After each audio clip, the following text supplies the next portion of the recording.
Dictation start होगी 5 second बाद।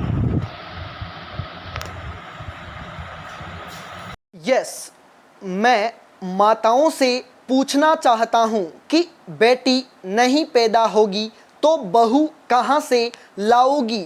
हम जो चाहते हैं समाज भी वही चाहता है। हम चाहते हैं कि बहू पढ़ी लिखी मिले, लेकिन बेटियों को पढ़ाने के लिए तैयार नहीं होते। आखिर यह दोहरापन कब तक चलेगा? यदि हम बेटी को पढ़ा नहीं सकते तो शिक्षित बहू की उम्मीद करना बेईमानी है। जिस धरती पर मानवता का संदेश दिया गया हो वहाँ बेटियों की हत्या दुख देती है। यह अल्ताफ हुसैन हाली की धरती है। हाली ने कहा था, माओ बहनों बेटियों दुनिया की जन्नत तुमसे है। ये उद्गार है भारत के प्रधानमंत्री नरेंद्र मोदी के, जो 22 जनवरी 2015 को हरियाणा के पानीपत से बेटी बचाओ बेटी पढ़ाओ अभियान की शुरुआत पर व्यक्त कर रहे थे। यह अभियान केंद्र सरकार के महत्वाकांक्षी कार्यक्रमों में से एक है। अब प्रश्न उठता है कि इस अभियान की जरूरत क्यों पड़ी? जाहिर है इसके पीछे कन्या भ्रूण हत्या के कारण देश में तेजी से घटता लिंगानुपात है, जिसके कारण अनेक सामाजिक समस्याएं समाज में उत्पन्न हो रही हैं। आखिर कन्या भ्रूण हत्या क्यों की जाती है? इसके पीछे छुपी मानसिकता क्या है? इसके क्या खतरे हैं? इसका समाज पर क्या प्रभाव पड़ रहा है तथा कैसे इस समस्या का निदान किया जा सकता है? इन्हीं सब प्रश्नों के उत्तरों को तलाश करने की कोशिश हम करेंगे।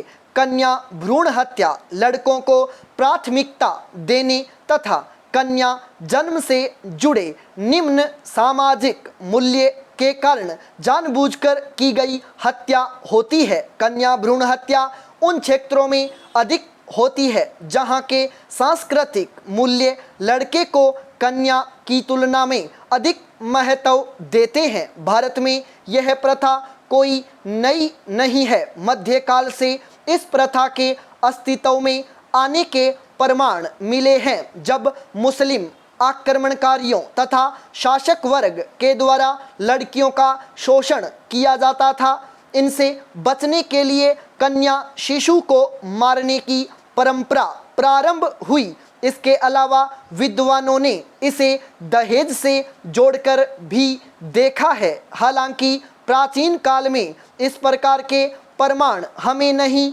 मिले हैं। वैदिक काल में तो कन्याओं की शिक्षा दीक्षा का उचित प्रबंध किया जाता था। ऋग्वेद में सिकता, घोषा, अपाला आदि अनेक विदुषी स्त्रियों के नामों का उल्लेख किया गया है, जिन्होंने ऋग्वेद के अनेक मंत्रों की रचना की है। गार्गी के नाम से भी हम परिचित हैं, जिन्होंने गार्गी संहिता नामक प्रसिद्ध खगोल विज्ञान के ग्रंथ की रचना की तथा याज्ञवल्क्य जैसे विद्वान ऋषि को शास्त्रार्थ में पराजित कर दिया था। प्रसिद्ध स्मृतिकार महर्षि मनु ने तो अपनी विश्वविख्यात कृति मनुस्मृति में लिखा है, अर्थात जहाँ नारियों का सम्मान होता है वहाँ देवताओं का निवास होता है। परंतु वर्तमान में इसके एकदम विपरीत स्थिति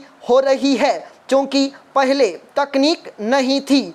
इसीलिए कन्या शिशु को जन्म लेने के बाद मार दिया जाता था, किंतु अब तकनीक के कारण कन्या भ्रूण को गर्भ में ही मार दिया जाता है।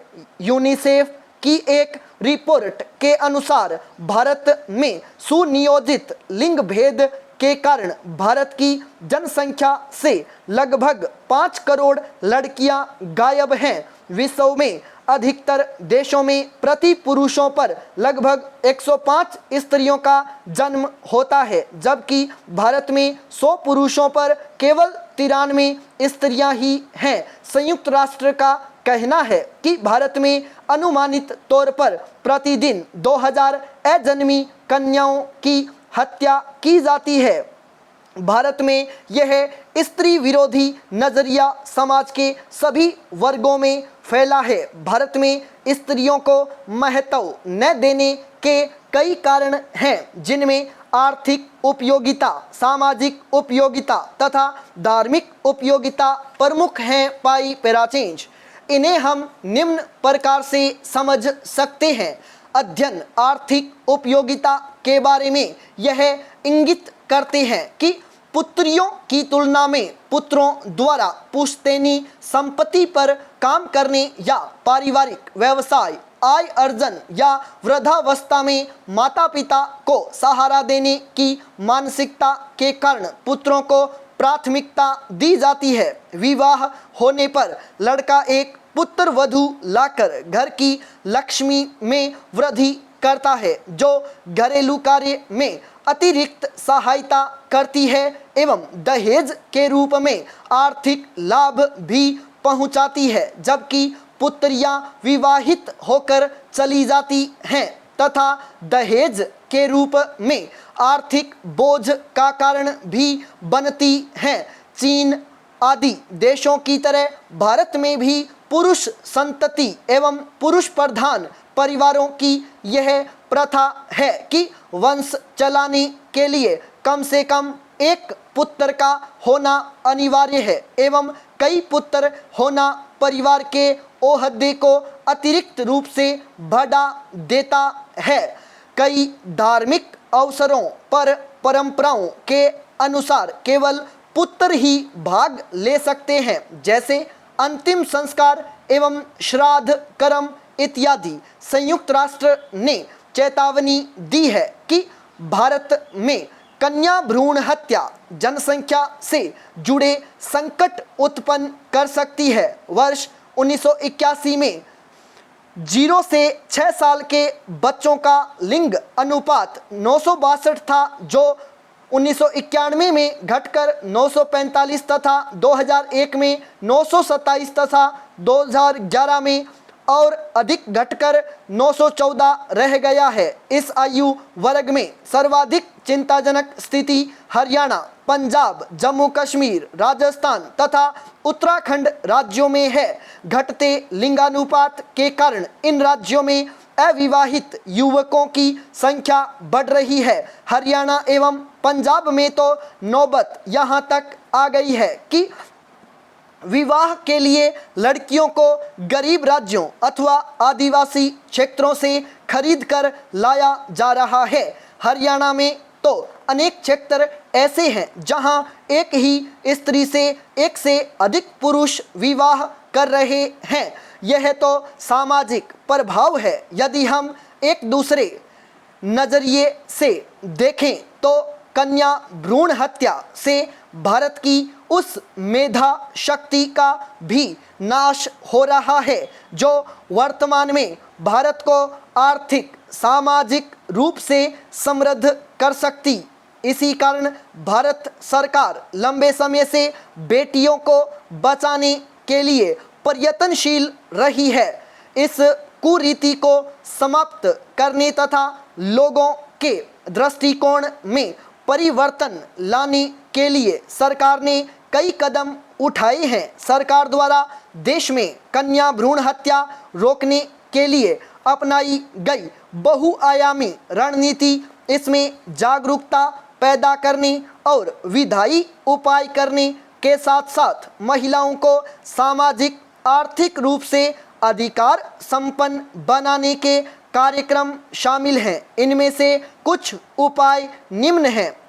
गर्भधारण करने से पहले और बाद में लिंग चयन रोकने और प्रसव पूर्व निदान तकनीक नियमित करने के लिए सरकार ने व्यापक कानून गर्भधारण से पूर्व और प्रसव पूर्व निदान कानून 1994 में लागू किया। इसमें वर्ष 2003 में संशोधन किया गया। सरकार इस कानून को प्रभावकारी तरीके से लागू करने में तेजी लाई और उसने विभिन्न नियमों में संशोधन किए, जिसमें गैर पंजीकृत मशीनों को सील करने और उन्हें जब्त करने तथा गैर पंजीकृत क्लिनिकों को दंडित करने का प्रावधान है। स्टॉप।